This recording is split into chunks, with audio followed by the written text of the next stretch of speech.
तर इथे मी कच्च्या फणसाची जी गरं आहेत ती सोलून घेतलेली आहेत।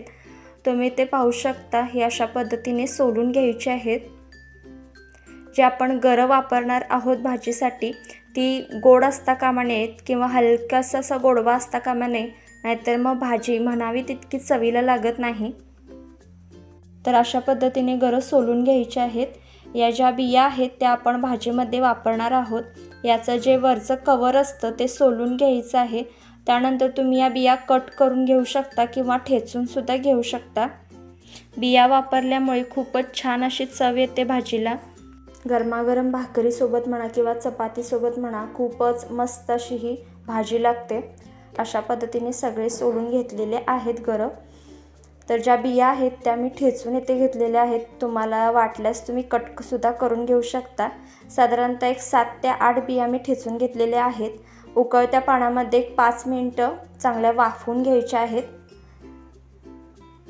आता नेक्स्ट स्टेपमध्ये एका कढईमध्ये ते मी 5 मोठे चमचे तेल घेतलेलं आहे। तेल छान असं गरम करायचं। त्यानंतर त्यामध्ये बारीक चिरलेला कांदा घालायचा आहे। या भाजीला तेल थोडं चढच लागतं। आता कलर चेंज होईपर्यंत कांदा चांगला परतून घ्यायचा आहे। तुम्ही जर या चॅनेलवर नवीन असाल तर प्लीज अशाच नवनवीन रेसिपींसाठी चॅनेलला सबस्क्राईब करायला विसरू नका। बेल आयकॉनवर क्लिक करा म्हणजे येणाऱ्या नवनवीन रेसिपींचं नोटिफिकेशन सगळ्यात आधी तुम्हाला मिळेल।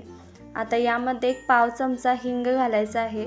त्यानंतर 1 चमचा आलं लसूण पेस्ट घालायची आणि आता हे चांगलं असं परतून घ्यायचं आहे। ही भाजी तुम्ही नुसतीच तशीच देखील खाऊ शकता। आता यामध्ये लाल तिखट साधारणतः 1-2 चमचे घालायचं आहे। तुमच्या आवडीनुसार तुम्हाला जशी झणझणीत भाजी हवी आहे त्या पद्धतीने तुम्ही ते लाल तिखट वापरू शकता। आता 1 पाव चमचा हळद घालायची आणि मिनिटभर आपण हे परतून घेऊयात। ही भाजी थोडी झणझणीत अशी छान लागते। आता यामध्ये उकडलेल्या बिया घालायच्या आहेत। जर आपण बिया उकडून घेतल्या नाहीत तर शिजायला थोडा वेळ जातो। त्यामुळे जमल्यास बिया ह्या उकडून घेतल्या तर पटकन भाजी शिजली जाते। आता हे मिनिटभर चांगलं परतून घ्यायचं आहे। त्यानंतर यामध्ये चवीनुसार मीठ घालायचं आहे।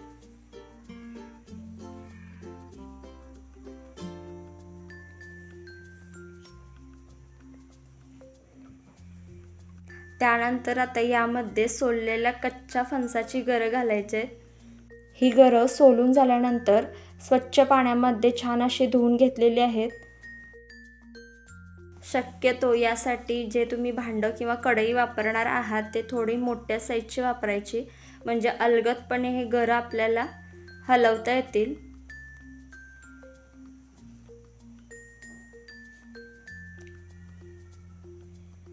आता हे सगळं चांगलं असं मिक्स करून घ्यायचं आहे, जेणेकरून सगळीकडे तिखट मीठ चांगलं लागलं जाईल।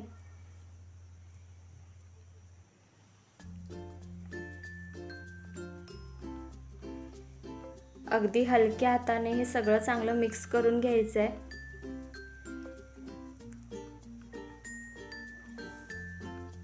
आता हे चांगलं असं मिक्स करून झालेलं आहे। यामध्ये आता 3 ते 4 चमचे पाणी घालायचं आहे। पाण्याचं प्रमाण थोडंसंच ठेवायचं आहे, जास्त पाणी वापरायचं नाही तर मग भाजी चिकट अशी होते। तर आता पाणी घातल्यानंतर झाकण ठेवून द्यायचं आहे आणि 5 मिनिटं भाजी छान अशी वाफलून घ्यायची आहे। साधारणतः 10 मिनिटं झालेली आहेत आणि ते भाजीसुद्धा छान अशी वाफलेली आहे। तुम्ही पाहू शकता भाजीला रंग किती सुरेख आलेला आहे आणि गरमागरम भाकरीसोबत म्हणा किंवा चपातीसोबत म्हणा खायला खूपच मस्त लागते। एकदा नक्की ट्राय करून पहा। तर आता आपली भाजी ही शिजलेली आहे की नाही हे चेक करून पाहूया। तर ही अशा पद्धतीने चेक करून पाहायचं आहे। तर इथे आपली भाजी छान अशी शिजलेली आहे।